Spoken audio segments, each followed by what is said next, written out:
Quando eu falo de ESG, a gente está falando de dinheiro e a gente está falando de desenvolvimento de empresas, que estamos falando de desenvolvimento social também. E a decisão de um homem, que a gente tem que reconhecer que foi uma inovação, ela mudou o mundo por completo. Isso não quer dizer que a gente tenha que ficar preso a esse método de fazer as coisas.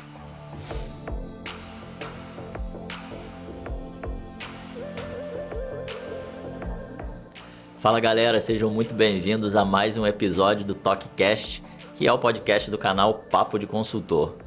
E no episódio de hoje a gente vai falar sobre um episódio, uma questão, na verdade, que é muito interessante e que com certeza muita gente vai se relacionar com isso. Porque a gente vai falar sobre aquilo que o pessoal está chamando de o combustível do futuro. Então o tema do nosso episódio hoje é o milagre do hidrogênio verde. O que será que é isso? E aí, para falar sobre isso, eu trouxe uma pessoa que entende muito desse assunto, vai esclarecer muita coisa aqui para a gente. Eu vou dizer para vocês aqui um pouquinho sobre o mini currículo dela, que depois ela vai contar uma história mais pessoal aqui, que a gente já estava conversando no off aqui, vai ser bem legal para vocês entenderem. Então, ela é engenheira agrônoma e é especialista em ESG, em bioeconomia e mestre em biotecnologia vegetal. Ela possui experiência como consultora em projetos de sustentabilidade e inovação bioeconômica, além de ser CEO e fundadora da Inovia ESG, Inoviesg, talvez alguns chamem, uma startup que é voltada para a aplicação de estratégias ESG e projetos bioeconômicos. Daniele Grangeiro, muito prazer ter você aqui, Dani. O prazer já é te chamei todo de meu. Dani. Exatamente, é para chamar de Dani mesmo. Bom, muito obrigado por você ter vindo. E é um tema que, como a gente estava conversando aqui no off, a gente vê que as gerações de agora, mais novas, elas já estão sendo imbuídas disso, né? Elas já estão cientes dessa consciência mais de que o meio ambiente não é uma coisa que a gente tem que devastar, que a gente tem que tratar como coisa secundária. E aí você estava contando um pouquinho da sua história aqui, da onde você veio, lá do Nordeste. Queria que você começasse até falando um pouquinho sobre isso, porque vai cair no nosso primeiro tema aqui, que antes da gente falar do hidrogênio verde, a gente vai falar sobre bioeconomia. Certo. Fica à vontade. Bom, primeiro, é um prazer estar aqui, né? É uma honra para mim ser convidada. E falando um pouquinho da minha trajetória, sou engenheira agrônoma, mas antes da parte científica e tudo mais, eu sou filha, neta de agricultores da agricultura familiar nordestina. E como a gente estava conversando meio que no off, a agricultura, ela tem algumas nuances que são diferentes, dependendo de cada região, certo, na verdade, né? Então, a agricultura tradicional ou a agricultura familiar, ela tem algumas particularidades e ela tem umas particularidades também de cada região, que aí a gente está falando também da questão do bioma, da onde é que veio, da estrutura, da cultura local. E eu venho de uma região, que é do interior do Ceará, uma região chamada Cariri, que é uma região muito verde, muito rica, né? Sim. E o pessoal sempre coloca assim, Ceará, e já pensa em praia, né? Em diversão, férias e tudo mais, mas não faz ideia da riqueza cultural que tem, principalmente no interior. E essa riqueza cultural, ela permeia todos os outros setores, principalmente o agrícola. Por exemplo, como eu estava te falando, né? A minha família, meus tios, que eram todos agricultores, antes deles começarem a plantar, lá na época de novembro, e a gente tem até músicas que cantam isso, né? Quando chega novembro, começa a primeira chuvada. E antes de chegar nesse período da quadra chuvosa, eles já identificavam por alguns pontos, olhando, prestando atenção na natureza, se a quadra chuvosa ia ser boa, se não ia ser boa, né? Se o solo, se os micronutrientes desse solo já estariam preparados, se não ia, no termos mais técnicos, lixiviar tudo que eles colocaram lá, porque a chuva ia ser muito intensa, ou se não iria ser intensa. Quando que eu começo a plantar? Então, por exemplo, tem até uns especialistas e continua um grupo grande, né? Que o pessoal chama de avaliadores de lunários. Caramba. Eles olham o céu, prestam atenção nas estrelas e eles identificam, através disso, o comportamento dos animais e se a quadra chuvosa vai começar antes, se não vai, se vai ser grande, se não vai, o período. E eu ficava impressionada com isso, que meus tios viravam para mim, olhava, de repente, numa noite enluarada e falava, João de Barro não começou a construir a casa. A chuva vai demorar. Se demorar, eu não planto agora. Não preparo o solo. E eu ficava falando, como é que ele sabe disso? E quando eu fui fazer, né, engenharia agrícola na UFCA, eu fiquei sabendo de tudo isso de uma forma mais técnica, científica. Sim. E eu, faz todo sentido. Ele olha, presta atenção na natureza, em tudo que acontece ao redor. A natureza, os animais prestam atenção naquilo e se preparam. E eles têm essa noção. E aí fazem o plantio, ou tardio, antecipado, né, conforme esse olhar. E aí vem o corpo mais técnico, a Emater e outros órgãos, e auxiliam também. Né? E a bioeconomia, ela puxa muito... É justamente isso. Ela puxa muito esse lado do conhecimento empírico do agricultor, que sempre teve ali aquele conhecimento passado de gerações em gerações. E aí esse conhecimento, ele também vem do pessoal que é ribeirinho, que está em outras regiões também, né? E no meu caso, que conheço ali a agricultura familiar, principalmente do interior do Ceará, a gente canta isso na nossa cultura. Então, a gente tem um senso de pertencimento muito grande, né? As nossas canções, elas são voltadas para o conhecimento sustentável e para a agricultura, principalmente. Então, tudo nosso, por exemplo, o nosso São João, a gente começa a comemorar ele a partir do dia 19 de março. Então, dia 19 de março é o dia de São José, que é o padroeiro do Ceará, e se chove, a colheita vai ser boa. Entendi. Então, aí significa que teve um início de uma quadra chuvosa legal, interessante, choveu em março, aí você pode dar continuidade no seu plantio do milho, a colheita do milho está garantida para a fogueira de São João. Caramba, olha só, né? Então, a gente já começa, aí tem, por exemplo, a minha cidade, que é Barbalha, onde eu nasci, na verdade, né? Barbalha, no interior do Ceará, nessa região do Cariri, é a cidade que abre os festejos juninos do Brasil. Né? Então, para começar as festas juninas do Brasil, primeiro começa em Barbalha, no finalzinho de maio, nos 15 últimos dias de maio. Então, já existe um preparo muito grande, os 15 últimos dias abre os festejos juninos e aí... Aí vai embora. Vai embora. É melhor que o carnaval. Não, e nessa questão da bioeconomia, o pessoal, ele, na hora que vai fazer uma pesquisa científica ali mesmo nessa área, eles têm um alinhamento ali com o produtor ali, eles vão mesmo entender todo aquele aspecto de observação, só que agora com uma observação mais científica para tentar registrar e demonstrar o que é mais ou menos isso. Sim, né? Exatamente. Porque a gente tem que levar em consideração principalmente os impactos sociais. Né? Então, a ação que eu estou tomando aqui, refletida no impacto que eu vou estar trazendo social e ambiental para aquele bioma, para aquela região, que é como eu falei, o estado do Ceará. Ele é grande, né? A cultura e o que é feito naquela região do Cariri, ela é diferente da que é feito no Sertão Central, porque o bioma é outro e a gente está falando do mesmo estado, né? Então, o que vai ser colocado, que vai ser feito dentro daquela região ali do Cariri, não necessariamente vai ser a mesma coisa que vai ser feito, às vezes, pela mesma empresa, no mesmo estado, mas na região do Sertão Central. Entendi. O bioma já mudou. Entendi. Entendeu? O impacto daquelas pessoas que vivem ali, porque às vezes é uma agricultura diferente. É uma agropecuária de criação, por exemplo, de animais que são mais resistentes à seca, porque é uma região semiárida, chove menos, então o impacto vai ser diferente. E aí eu tenho que contabilizar de uma forma científica, né, essa questão de qual o impacto que o meu projeto, a minha empresa está trazendo para aquela região, caso eu comece, caso eu não comece. Então, tem que a gente chama a linha de base para começar um projeto. Essa linha de base vai me dar o direcionamento, né? E então, por isso que às vezes eu falo, tem gente que fala, eu só preciso dos indicadores do setor tal. Só é muita coisa. Porque a empresa, por exemplo, uma empresa de energia eólica, pode ser o mesmo CNPJ, a mesma empresa, que vai fazer uma implementação de um projeto no interior da Paraíba e vai fazer outro aqui no Porto do Açu. Os impactos são totalmente diferentes. totalmente diferente. Mesmo sendo a mesma empresa, o mesmo projeto, o que eu vou colocar é a mesma coisa. Os impactos são diferentes.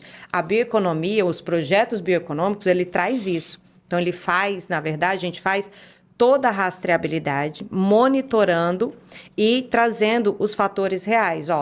Estávamos nesse patamar e fomos para esse patamar por conta dessa metodologia e a previsão é alcançar esse outro patamar. Você tem algo realmente tangível, palpável, sabe?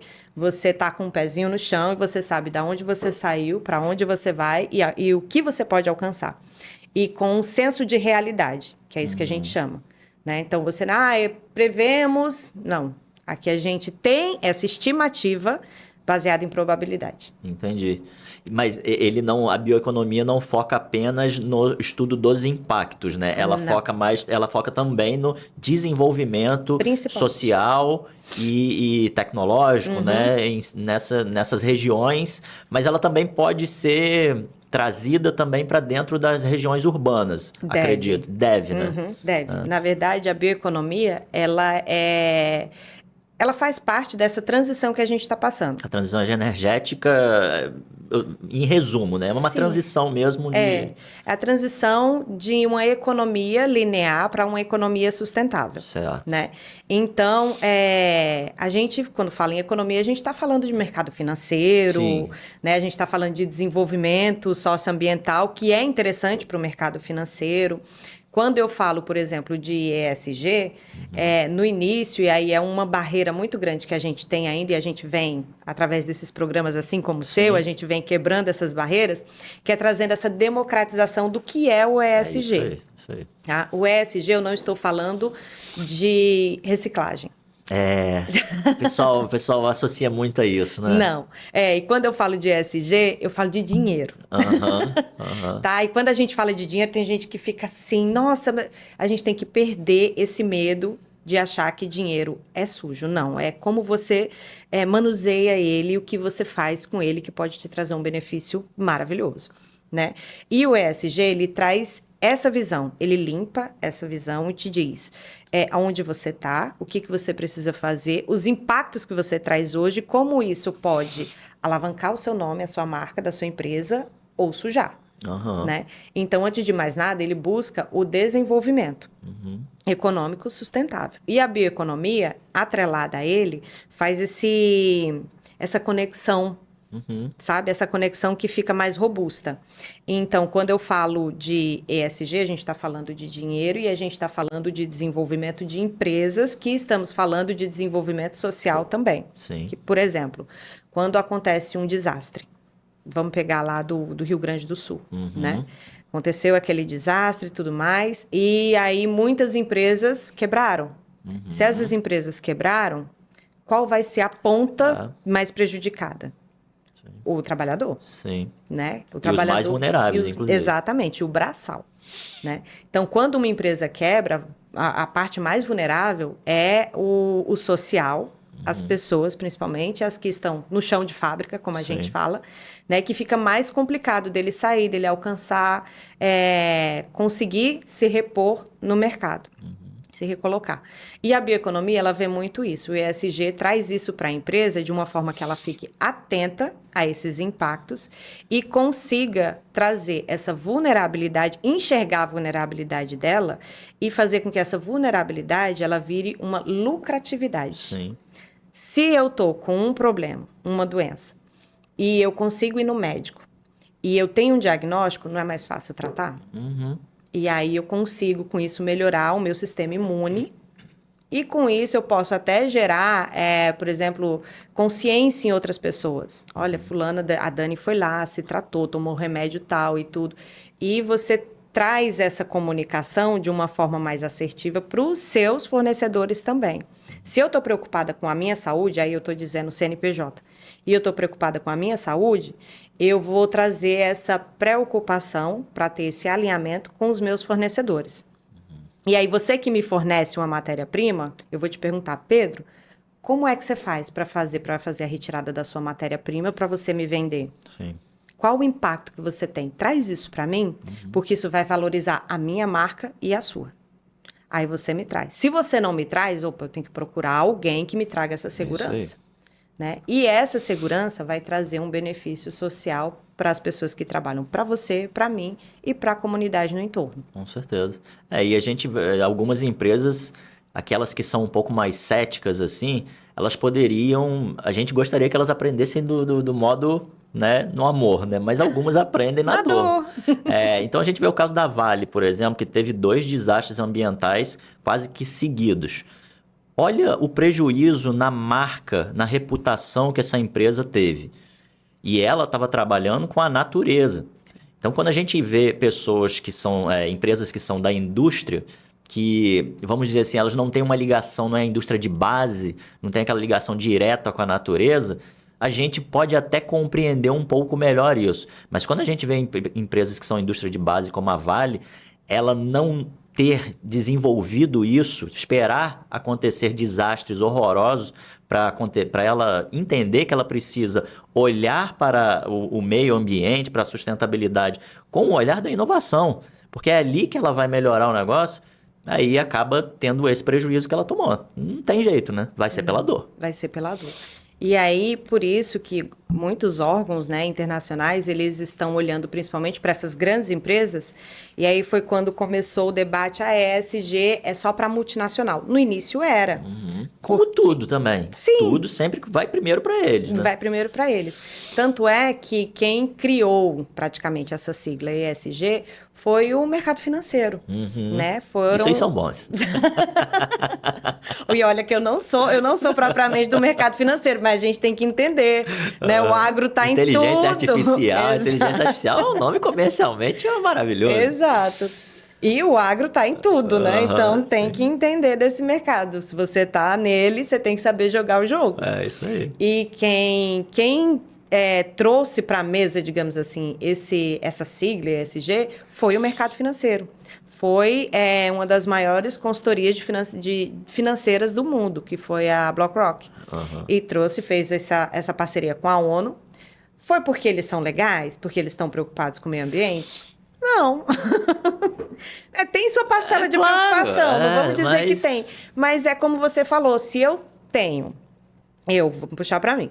Se eu sou um parceiro, um acionista da Vale, e tenho meu nomezinho lá na BlackRock, né?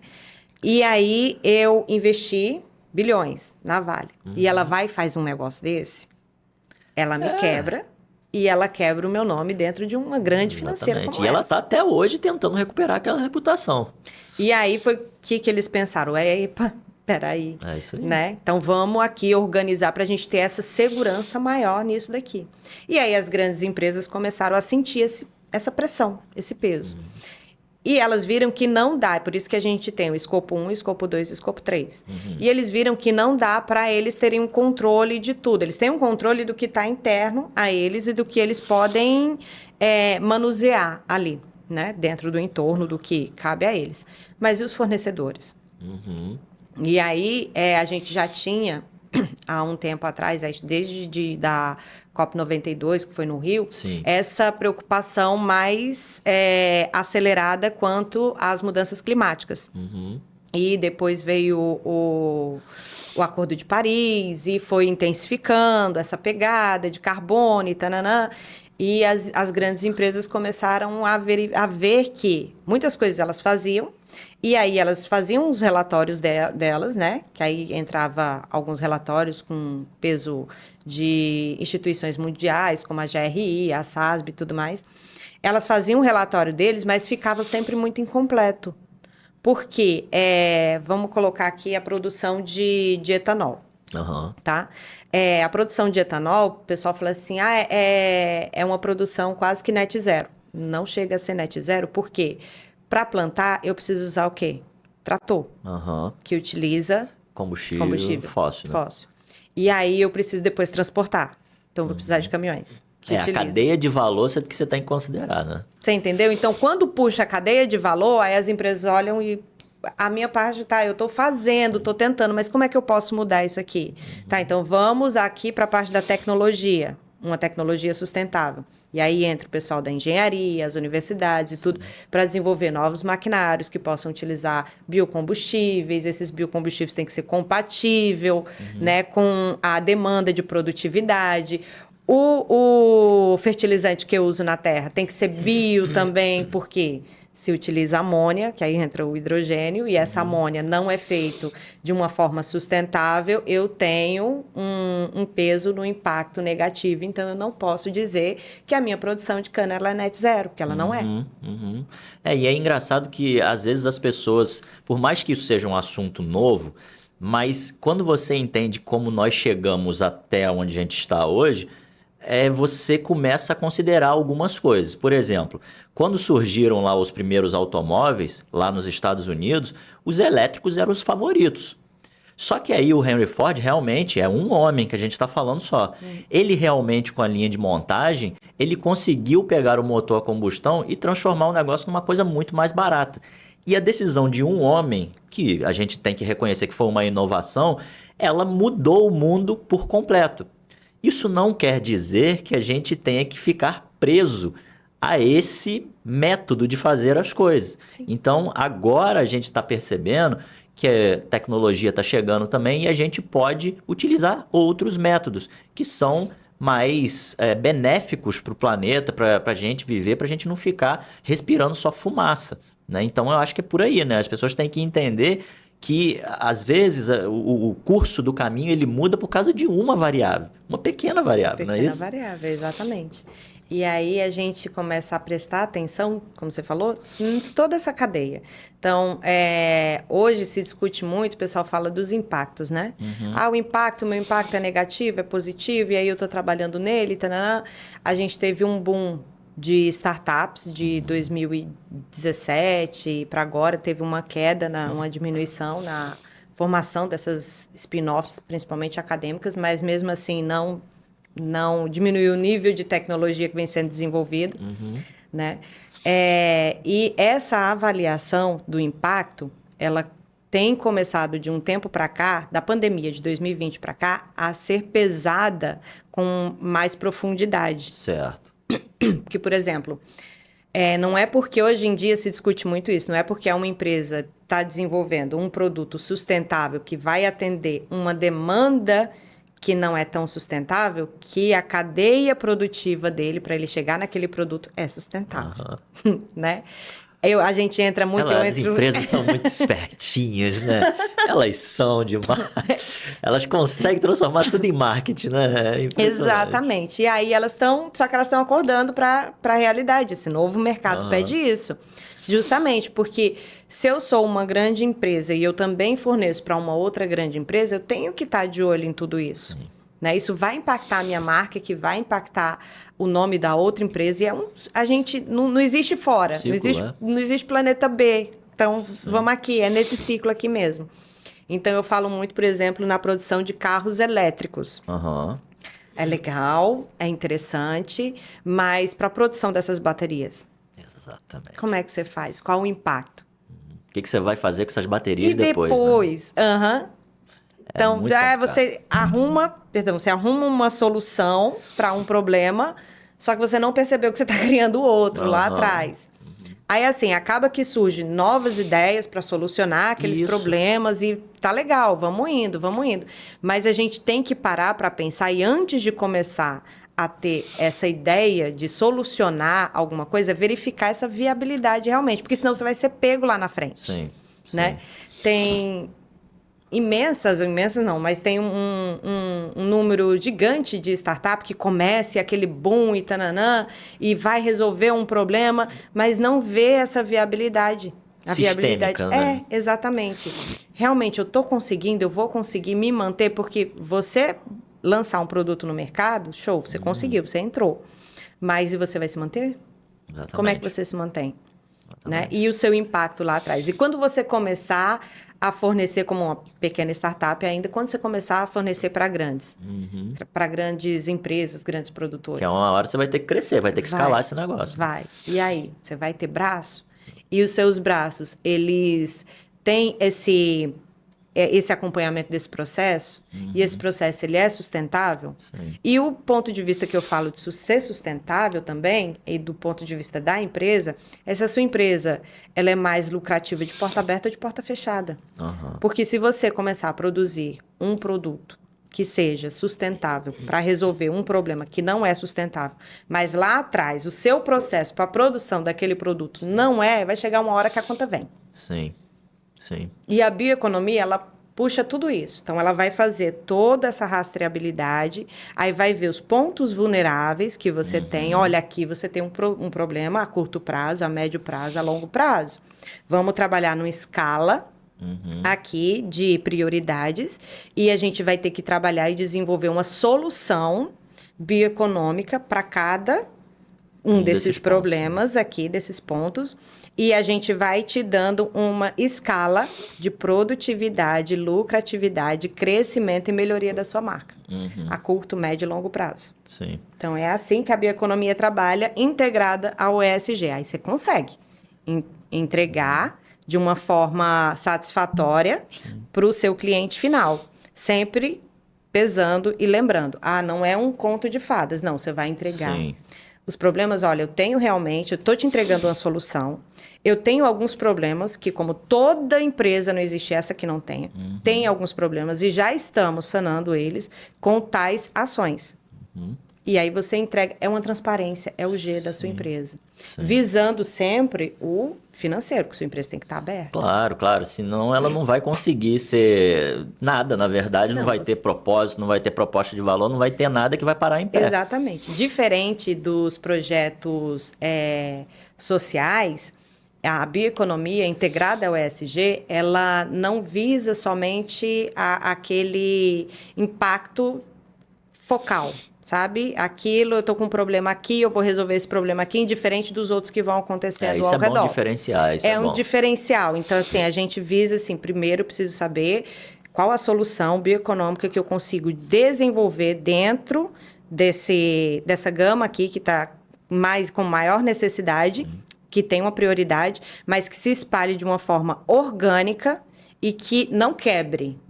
E que não pare. E que não estacione somente no assistencialismo social. É, isso aí. Então, tem que ter um desenvolvimento. Por isso que a gente puxa muito para o impacto, porque se você, por exemplo, é um coletador de resíduos para reciclagem, e aí outras empresas chamam aquela empresa no qual você é associado, que você faz essa coleta. Você vai ganhar mais, certo? Sim. Você vai trabalhar mais. Sim. Mas você vai sair da sua condição? Esse que é o ponto. Entende? Então, é essa a visão que a bioeconomia tem. Não é só melhorar o ganho financeiro para você, para sua família. É melhorar o seu status, melhorar a sua dignidade enquanto pessoa. Não que uma pessoa que trabalha com isso, muito pelo contrário. Mas é justamente fazer com que ela tenha uma visão de crescimento. Isso. Né? E o que falta isso para o Brasil. Você enxerga que no Brasil ainda está... A gente ainda precisa ter aquela visão de que todo mundo ganha. Quando um ganha, todo mundo ganha. Exatamente. Porque ainda tem muito aquela coisa. Se eu quero ganhar sozinho.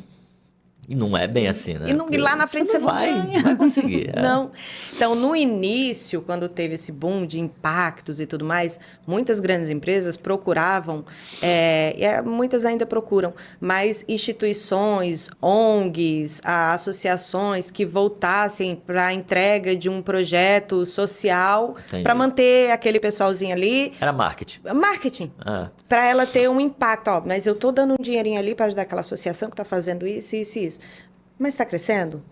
Botou o pessoal, o nível de escolaridade subiu? Sim. Aquelas pessoas, elas foram para outro nível? Porque aí você não vai, infelizmente, não vai acabar. Você vai abrir a porta, vai chegar outras pessoas naquela mesma situação socioeconômica, mas aquele que você já trabalhou, já subiu, vai para outro patamar. E aí você faz esse círculo funcionar e rodar. E aí você entrega realmente um diferencial de um impacto, que a gente chama o SROI, né, que é o retorno sobre o investimento social. Legal. A bioeconomia faz isso. E é bom porque para cada parte interessada desse ciclo aí, a gente tem que falar na linguagem dele, né?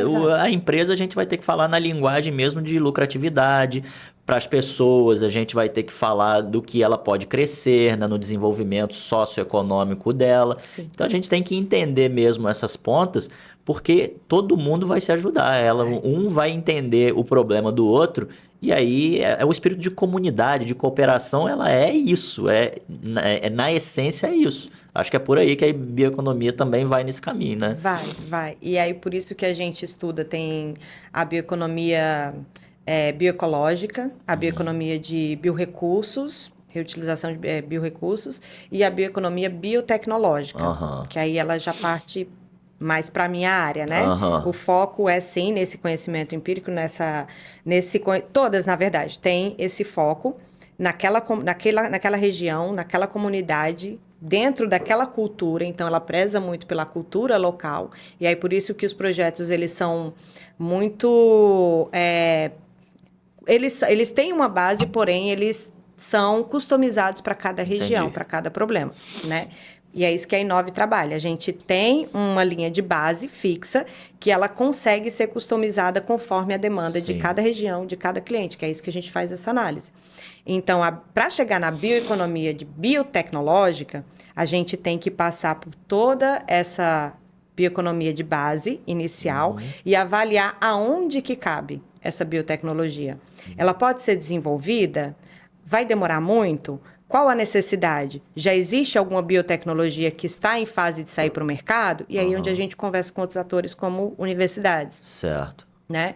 Então, por exemplo, existe uma associação de produtores de cafés no interior do Rio de Janeiro. Né? E eles, com o boom do café, eles querem vender o café deles, que já é de qualidade, mas aumentar as notas sensoriais e vender esse café com uma qualidade melhor e ter uma lucratividade maior. Então, o que se faz? Eu vou ter que desenvolver uma biotecnologia? Não, vamos ali para a universidade. Já tem uma startup que desenvolve isso. Puxa ela para a associação, faz a aplicação desse produto, faz a rastreabilidade desde dos processos de produção dessa biotecnologia, que já é desenvolvida na universidade, até o produto final, busca fazer um selo que ateste aquela tecnologia e verde de toda aquela cadeia produtiva. Pronto, você está com um produto de alta qualidade pronto para um mercado, para novos mercados, na verdade. Mercado tanto interno como externo. Sim, então é tudo achar os atores certos e colocar nesse ecossistema, né? Exato. Que a gente sai até um pouco daquele conceito de cadeia de valor, que ela é muito linear, né? Que você tem muito aquela visão de cliente, fornecedor e começa a olhar a coisa como um ecossistema. Exato. Ou seja, cada ator que eu posso incluir dentro dessa economia, desse círculo, que ele vá só agregando mais valor para a gente. Então, é sobre isso. Quando a gente fala de inovar, seja de qualquer produto, mas na parte... ambiental, sustentável, ESG, acho que é por aí também, né? Sim, e não inventar a roda. Não precisa inventar a roda, não. Então, que é como eu falei, mas eu quero desenvolver alguma coisa... Cara, você já tem alguma coisa que está pronta, está com só alguns detalhes para sair para o mercado, puxa aquilo ali, está mais perto. E aí o outro ganha, que com certeza quem começou aquela startup que está desenvolvendo esse bioproduto, ele tem noção de agricultura, então ele já passou por esse sistema e tudo mais, ele tem essa noção também. Então, a gente puxa a parte técnica, a parte mercadológica, a parte social, os impactos todos e entrega isso para o fornecedor, para o cliente, e esse cliente, que pode ser um exportador ou até mesmo uma grande rede de supermercado, vai te entregar um produto com valor agregado que quando você for consumir, além do sabor ser maravilhoso, um produto muito bom, atinge novos mercados e você tem, através de um QR Code, você sabe a rastreabilidade. Olha só, eu ajudei, comprei o café que é produzido aqui pertinho da minha região e eu estou ajudando aqueles produtores, eu estou consumindo um café muito bom, de boa qualidade, aqui, do lado. Sim.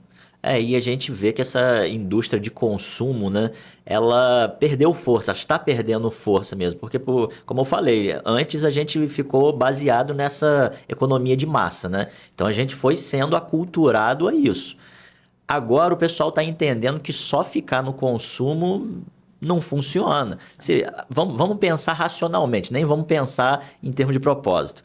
Vamos pensar que eu quero uma coisa mais personalizada para o meu gosto, para a minha cultura.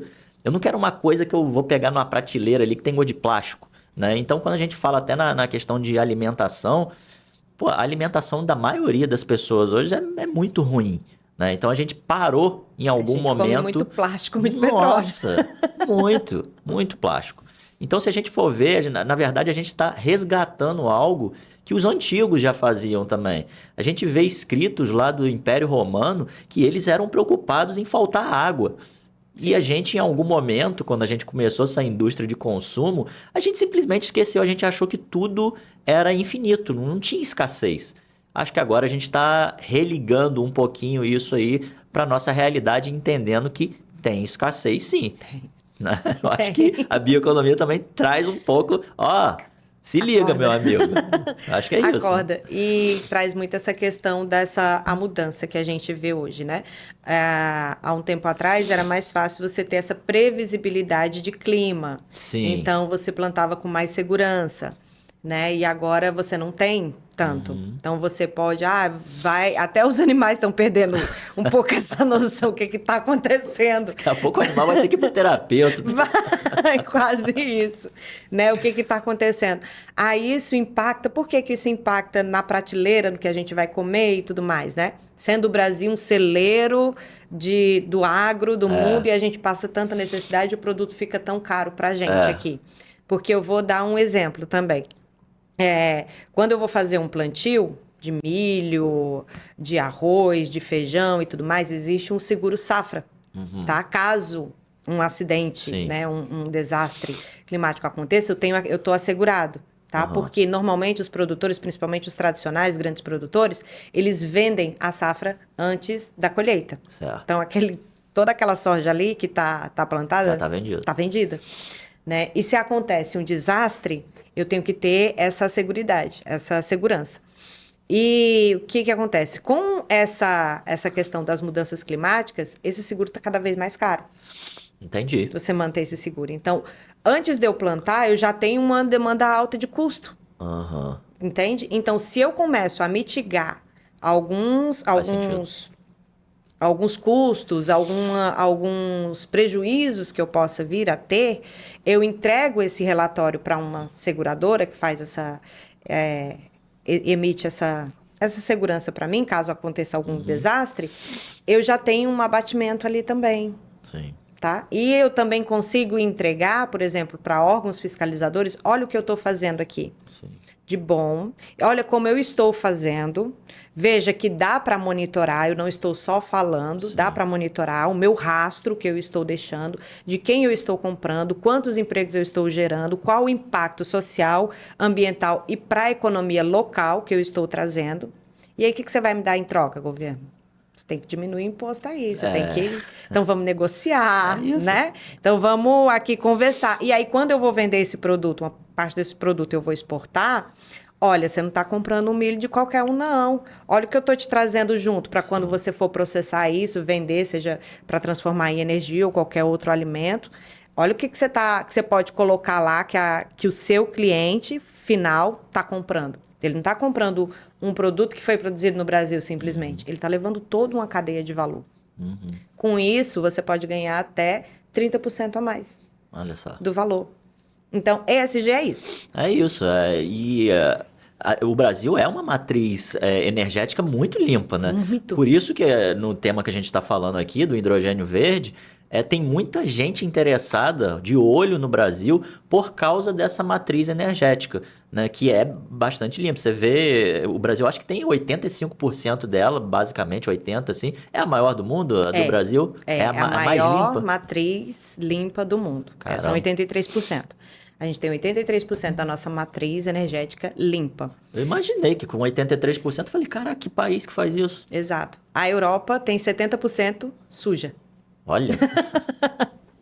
Tá, então por isso que... E fica apontando pra cá, né? Não, mas por isso que a Europa e outros países estão assim, com os olhinhos brilhando, olhando pro Brasil. Não é porque a gente tem lindos pastos verdejantes, não. Também, né? Mas é vendo o que eles podem ganhar e aí é um jogo estratégico. né? Porque quando a gente fala de, por exemplo, o hidrogênio verde, para ele primeiro, né? O hidrogênio, ele é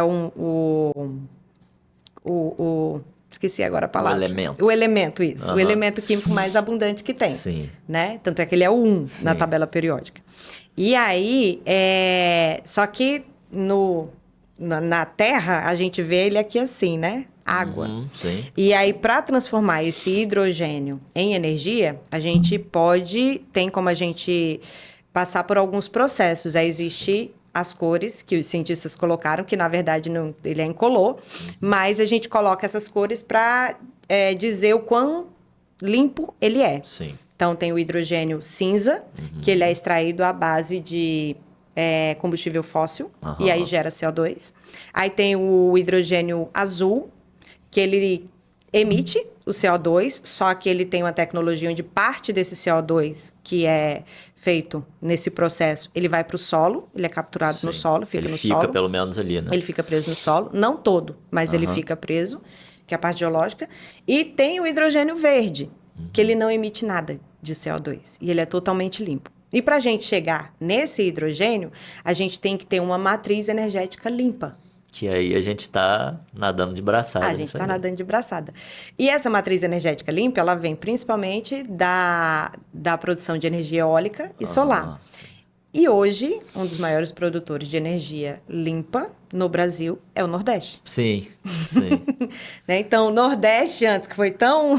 Que é aquela questão cultural que você estava falando no início, né? Aquela essência mesmo de relação que vocês têm ali com o campo mesmo, né? Então, é uma questão cultural mesmo. É uma questão cultural e, assim, é uma região querendo ou não, de maior aridez que a gente tem. E a gente aprendeu a lidar e a conviver com essas fases, digamos, né? desse ambiente, né? E a gente conseguiu desenvolver outras formas de cultivo também, mas se desenvolver social e economicamente dentro dessa situação que é imposta para a gente.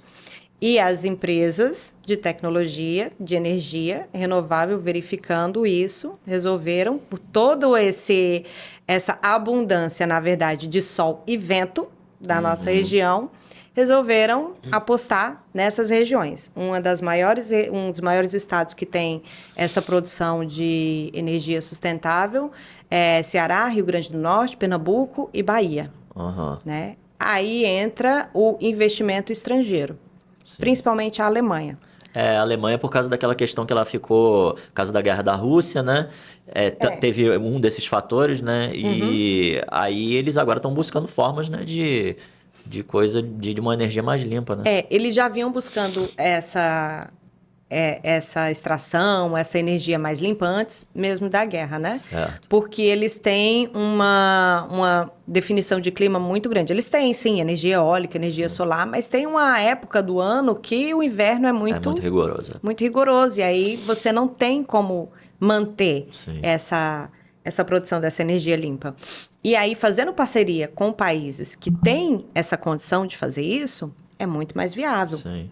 Por quê? Porque eu te dou o investimento, eu te dou o dinheiro, sou da Europa, eu venho aqui, Brasil, eu faço esse investimento, ajudo você a estruturar toda esse desenvolvimento de energia renovável, ajudo você a produzir o hidrogênio verde e você me vende ele mais barato.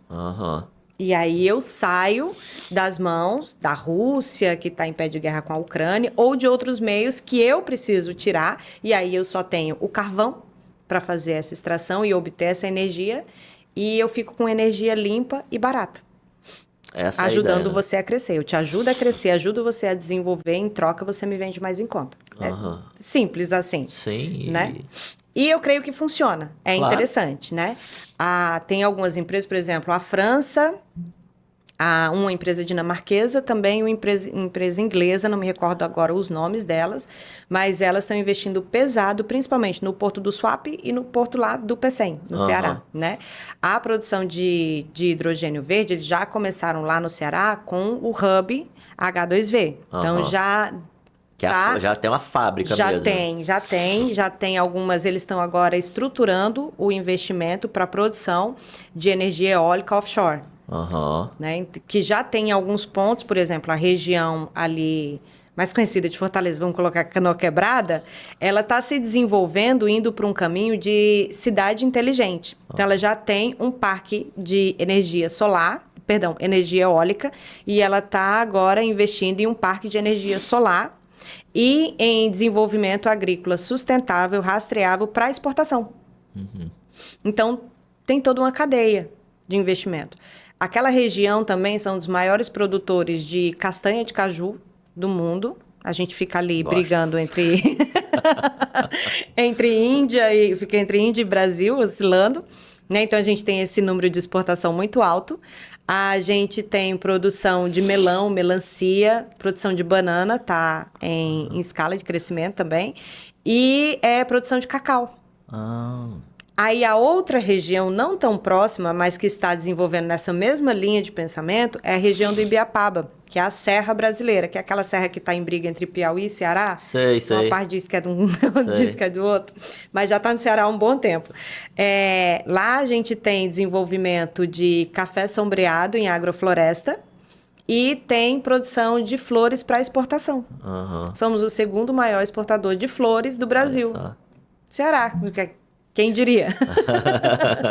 Né? Então, está se pensando nessa cadeia. E aí, outros estados vão nessa mesma linha também. O investimento, eu acho que foi de 7 bilhões pela empresa dinamarquesa no Porto do Suape. Se eu não me engano, é a dinamarquesa ou é a francesa. No Porto do Suape, para desenvolver também uma planta de hidrogênio verde, através do desenvolvimento de energias limpas, solar e eólica, onshore e offshore. Eu vi até que a Gerdau, ela recebeu também um aporte de um fundo americano, já que ali está entre os acionistas dela, para começar a testar a usar o hidrogênio verde dentro da sua fabricação. Que é esse o ponto que a gente estava falando, né? Porque eu preciso de energia para fabricar qualquer coisa, principalmente para fabricação. Então, se eu posso ter uma energia limpa, barata, e eu acho que a dificuldade hoje está mais na escala, né? Na escala para você conseguir reduzir o custo, né? Exato. Porque o petróleo, nesse ponto, ele é muito barato. É um negócio, assim, realmente impressionante. Ele tem uma eficiência energética muito grande e ele é muito barato. Mas pelo que a gente vê agora da tecnologia, ainda mais num país como o Brasil, me parece que a gente vai se tornar uma potência nesse negócio. Se a gente correr. Sim. Né? Tudo vai depender dessa questão. Por causa dessa nossa matriz, né? Exatamente. E aí entra toda a questão burocrática do governo por trás. E não saindo muito desse mundo aí, entra o crédito de carbono, né? E o Brasil, ele ainda demorou um pouquinho para regulamentar e ainda está naquela fase de tramitação, regulamentou, se eu não me engano foi nesse final de ano, saiu a regulamentação do mercado de crédito de carbono brasileiro e não incluiu o agronegócio, por quê? É uma frase que eu digo direto. Se você não tem a sua régua, você tem que aceitar ser medido com a régua dos outros, né? E a gente não tem essa régua. E aí um ponto puxando também para o agro, que a gente vê acontecer em outros setores também. Ano passado a gente viu o boicote da Danone e do Carrefour. Sim. Foi do Carrefour? Foi do Carrefour, que ele falou lá o Carrefour francês, né? Na verdade, ele foi falar lá das carnes brasileiras, aí o pessoal, né? Exato. A carne brasileira, a produção de carne, a produção de soja não é sustentável. Então, não vamos comprar de vocês, ou vamos comprar num preço baixíssimo. E aí, os produtores, que é um setor muito unido, né? O agronegócio, falou assim, tá bom, então nem a gente compra de vocês. Vocês não compram da gente, não compra de vocês, tá tudo certo. E aí, eles viram que o impacto ia ser maior. Em uma semana parou. Parou menos de uma semana. Não, vamos voltar, vamos conversar. Mas o que a gente vê isso? A falta de rastreabilidade. A falta da certificação, a falta da entrega. Porque se eu tenho um documento que comprove minha rastreabilidade, tudo que eu fiz que está sustentável, na hora que um bater o pé, não é sustentável. Engula. Sim, esse documento. Claro. Tá aqui, vamos puxar toda a cadeia. É toda rastreável, sim, é sustentável, eu posso provar. Hoje, a agricultura brasileira ela é uma das mais sustentáveis do mundo. né? A gente só não tem essa bendita régua, não foi feita ainda essa bendita régua para comprovar. E aí entra também essa régua que tem que ser comprovada e medida para o setor energético também. Então, sim. essa regulamentação desse mercado também de hidrogênio verde, ele está em tramitação. Essa empresa, se eu não me engano, foi a Quer, uma Ela empresa não tem francesa. nem mundial, não? Ou é no Brasil? Algumas regulamentações na Europa já Já existe, existe, né? Mas no Brasil, por justamente ser essa cadeia tão limpa, ainda precisa estruturar melhor. Certo. Né? Para a gente não sair perdendo. Para a gente não trocar ouro por espelhinho de novo. Sim. E essa empresa francesa, ela foi uma das que criou essa regulamentação com o estado do Ceará há pouco tempo já para estruturar algumas mecanismos de processos e tudo para ficar bom, digamos assim, de uma forma mais tranquila aqui, para ficar bom para ambas as partes. Fica bom para o Brasil, para o estado do Ceará, para o desenvolvimento, fica bom para mim como investidor.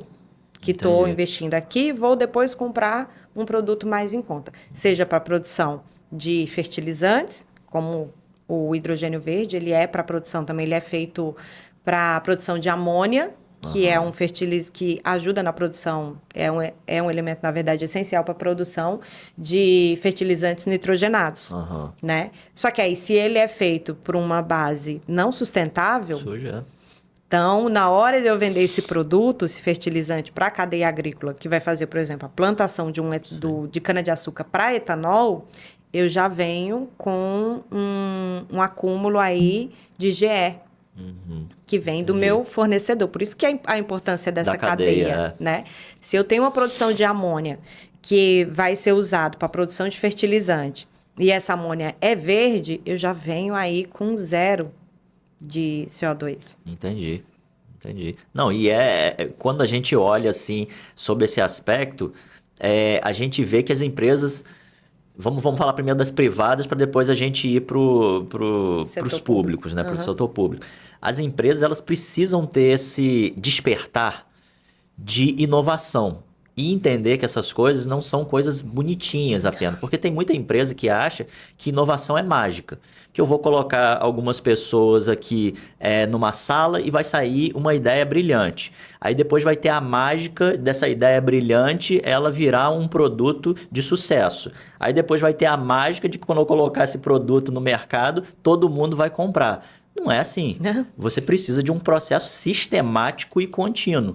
E quando você olha para essas inovações que acontecem até mesmo na parte energética, porque eu vou precisar de energia para fazer qualquer coisa que eu possa imaginar aqui, você começa a incluir isso dentro do seu hall de projetos também e não tratar apenas como aquilo que a gente tinha falado, que você tinha mencionado ali, de uma coisa para parecer bonitinho, uma coisa social ali. Não é parecer. Não. Esse negócio pode te dar escala, pode te dar um poder, um diferencial enorme. Ou te tirar do mercado. Exatamente. Né? É essa visão que parte da cultura.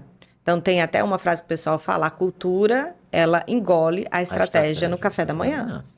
Então, se você não tem uma cultura de inovação sustentável, lá na frente, vamos colocar que a gente está num processo de inovação, de entregas de tecnologia muito rápido. Sim. Se você não se adequa, antes a gente falava, se a empresa ela não tem um olhar de inovação sustentável, daqui a 15, 20 anos ela pode fechar as portas. Não, a gente está falando... Agora é amanhã. Exatamente, a gente está falando de um curto espaço de tempo. Sim. E a depender do processo que ela faz, se ela não tem o olhar também voltado para toda essa cadeia dela produtiva... É do dia para a noite. Sim. É do dia para a noite que você fecha a porta mesmo. Porque hoje é muito mais fácil você saber o que está acontecendo hoje, agora, na China, pelo seu celular. Com certeza. Com outras empresas. Um exemplo disso é o que a China está fazendo agora com os Estados Unidos, através do TikTok, que era proibido na China. Exatamente. E agora eles estão utilizando para mostrar vídeos de como é produzido as grandes marcas da Europa e dos Estados Unidos. E, em contrapartida, o que foi que essas grandes empresas fizeram? Elas estão fazendo a experiência de você ter e utilizar aquela marca, não de você comprar. Então, por isso que a Prada, Gucci, Versace, elas estão apostando em hotéis, em restaurantes, em spas, porque um produto falsificado qualquer um pode comprar e ter e dizer que é que é verdadeiro. Uhum. É muito difícil você conseguir, né, identificar se o produto for de boa qualidade, principalmente. E como a China está produzindo, eles mandaram para a China para produzir com um custo mais baixo, eles aprenderam como produzir um similar de boa qualidade, né?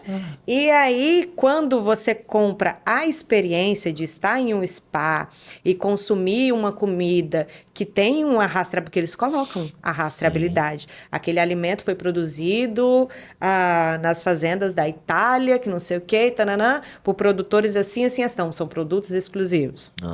É um azeite exclusivo. Então, você está tendo uma experiência exclusiva. É qualquer um que tem condição de pagar por essa experiência?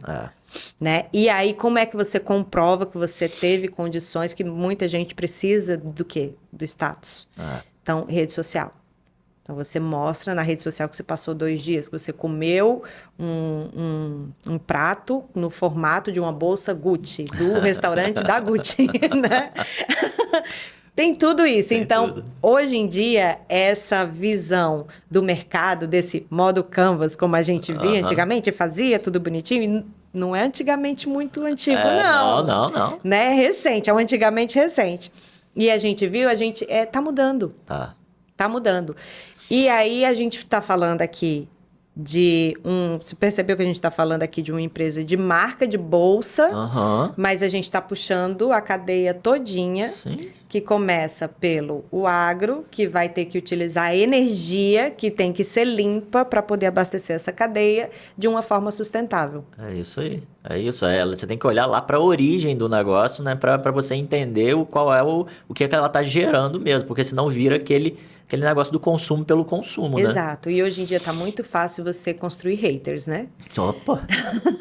E aí você pode postar lá, olha onde é que eu tô no spa, que não sei o quê, da Zara, né? Na Europa e tudo mais. Aí entra um bonitinho lá. Você sabia que a Zara utiliza trabalho escravo para produção de algodão, para produção das roupas, que não sei o quê? Aí você fica assim, opa, apaga o post. Peraí. Então, tem muitas empresas, inclusive, é isso que a Inove também faz, é essa questão de ter o online, mas puxar para o offline, para você trazer algo mais robusto, mais interno seu e característico da sua empresa. E fazer com que a empresa tenha essa experiência de passar por todos os setores e identificar, principalmente quem está na gestão de topo. Sim.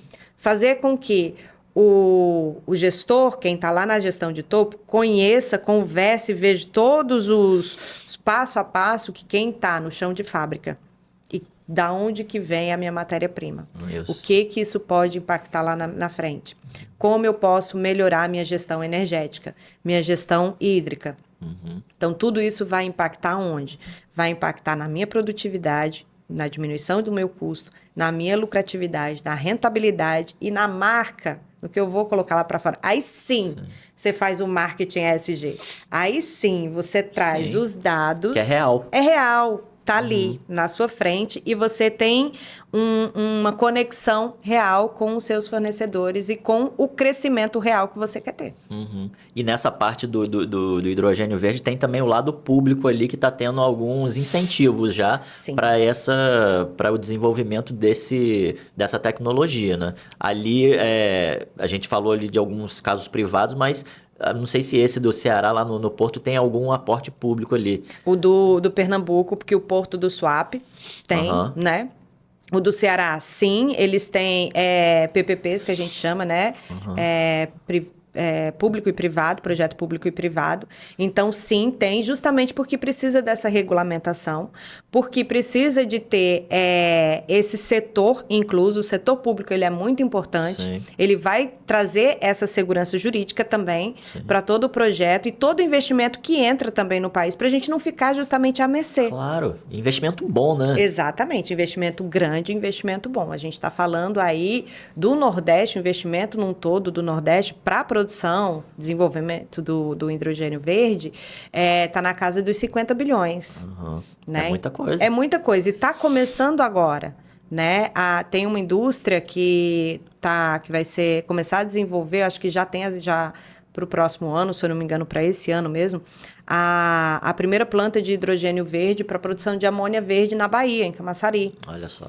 Que é Camaçari tem a indústria lá de automóvel, provavelmente vai alimentar aquilo ali, né? Sim, sim, porque eles já têm uma parceria, se eu não me engano, é com a Toyota ou é com a BMW, na produção, que eles já fizeram alguns híbridos que está em teste no Japão e na Europa. Né? A questão toda, e existe também um projeto que está em teste, que é em São Paulo, que é para a produção de hidrogênio verde, mas a partir de etanol, no lugar do carvão, né, do metano, o etanol. E eles já estão desenvolvendo um protótipo já para poder apresentar como que seria isso. Principalmente porque a bateria utilizada hoje, por exemplo, a bateria que é utilizada hoje nos carros elétricos, elas são de um peso enorme, né? E aí, para você conseguir descartar... É uma bateria com roda, basicamente, basicamente, se eu não me engano, são 800 quilos, por aí. É muita coisa. E essa bateria que está sendo desenvolvida para esse veículo é de 60 quilos. Caramba! Então, assim, né? É uma coisa de engenharia absurda. Absurda. Ali, né? E existe também uma coisa que precisa ser levada muito a sério, que é a valorização dos nossos cientistas. De tudo que a gente desenvolve nas condições que a gente tem. Sim. Porque a gente não tem condições tão boas, não temos fomento muito bom para poder dar continuidade. O cientista no Brasil hoje ele não é tão valorizado.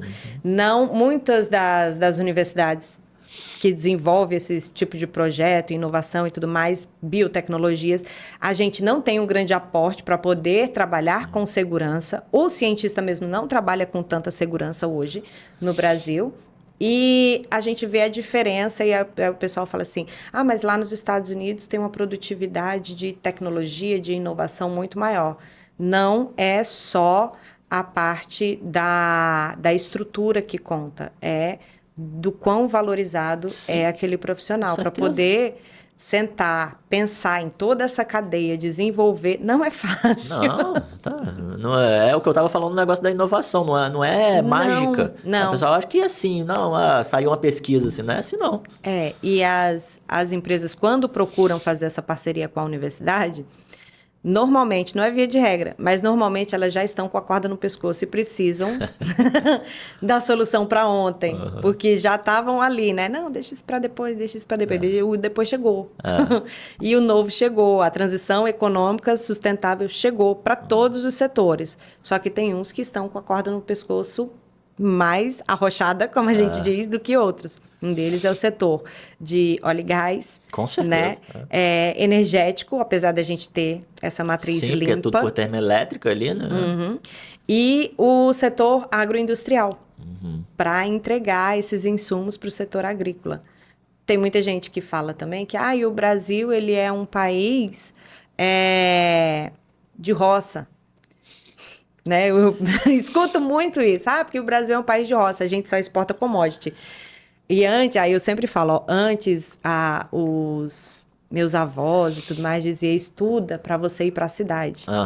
Hoje você tem que estudar para você voltar para o campo. Exatamente. Porque a tecnologia empregada no campo... é muito grande. É muito grande, muito, muito para tudo. Seja para rastreabilidade, seja de gestão, de aplicativo. A inteligência artificial tá bombando no campo, cara, Sim. Há muito tempo, inclusive. Sim, seja para você entender de novos...